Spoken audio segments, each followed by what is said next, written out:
بسم الله الرحمن الرحیم. السلام علیکم ګرانو دوستانو موږ تاسو په دې ویډیو غانو کې د خیر سره المانی یا د جرمني ژبه په پښتو کې زده کوو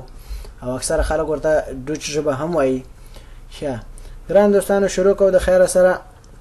زموږ استاد نن اولنی درس ده او ګورو درس ته داخل شوی. درس ګران دوستان داخل وای لیکسیون یعنی درس او دا یو چې کوم ده دې ته وای عین یعنی یو عین ته یو ته عین وای. لیکسیون عین یعنی اولنی یا لومړنی درس. خو امیدوارم په دې باندې پوه شوي دوستانو. ګوري دوستانو که خیالم کړی مثلا سړی که هره ژبه زده کوي نو په ژبه کې کوم ټکی زده کوي نو اولنی لفظ چې ده یا اولنی جمله هغه د سلام ده. ګورو دوستانو دا خلک سلام ته چی شوی؟ سلام ته دا خلک وایي دوستانو هلو یعنی سلام. ګورئ مغه د انګلیش هلو ده هلو نو فقط یا صرف دغه ای چې کومه ده د انګلیش ای دې ته په دې ژبه کې ای وایي ای او دغه انګلیش ای ته لري کړي دا انګلیش ای ته لري کړي یعنی دلته دغه ا ور کړي دغه انګلیش ای چې کومه ده بیا دې ته په دې ژبه کې ا وایي. دغه ای چې ور کړي د دې نه چې جوړ شو د هلو نه هالو جوړ شو.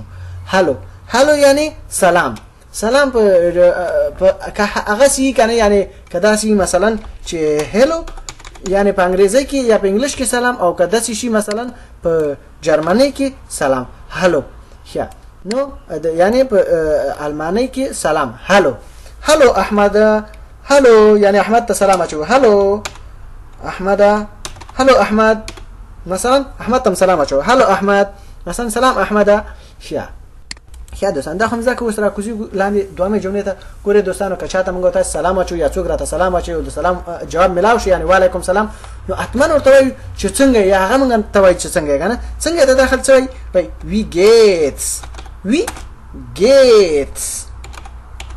وی گیتس یعنی څنګه دا جمله صرف څنګه وی گیتس یعنی یا حال دې څنګه دی وی گیتس یا څنګه بس. اوس ګورئ دوستانو دغه جمله موږ تاسو په یو بل ډول هم زده کوو چې مثلا یو کس وایي څنګه ته یعنی دا تور سره اضافه شو څنګه ته خې ته جوړې ته مثلا داسې هم ورته کنه. خو اوس په دې ځای کې ورته څنګه ته کنه وی گیتس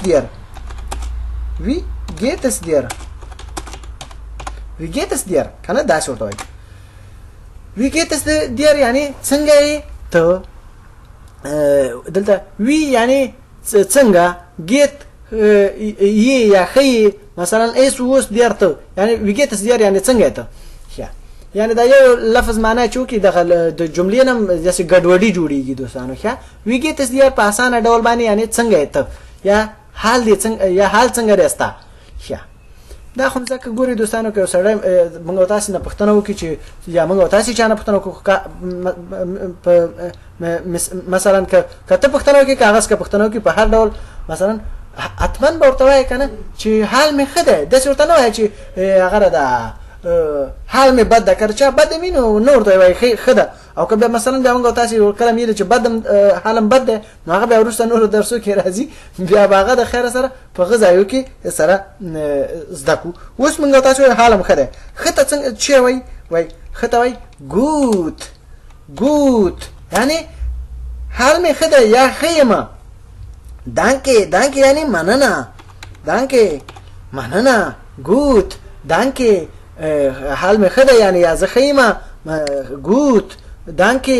مثلا مننه. ګورئ دوستانو اوس مثلا دغه جمله ورته موږ تاسو سوال کوو یعنی او ته څنګه یعنی او ته څنګه und dir یعنی او ته څنګه. ګورئ دوستانو دغه دومره جمله چې دغه د دې ځانه منفي کړي کنه او داسې مرته کولای شو چې مثلا und wie geht es dir کنه او داسې ورته وایي چې und wie geht es dir مثلا داسې ورته هغه غونډ ورته ولیکو und wie geht es dir کنه. خو لیکن نه دومره جمله دوی چې څنګه وایي هغه څه باید موږ تاسو زده کو und dir بس صرف دومره یعنی دا دومره جمله پکې نه وایي und dir صرف وایي gut یعنی خیمه danke مننه und dir یعنی او ته څنګه مثلا. اوس ستانه پښتنه وکړه چې وندیر یعنی او ته څنګه اوس ته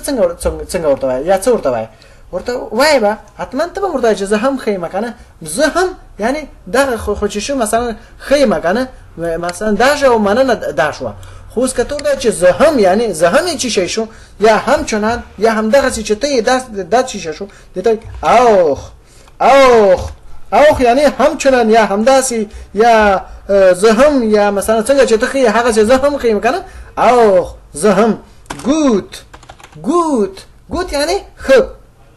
یم danke یعنی مننه یا ګوري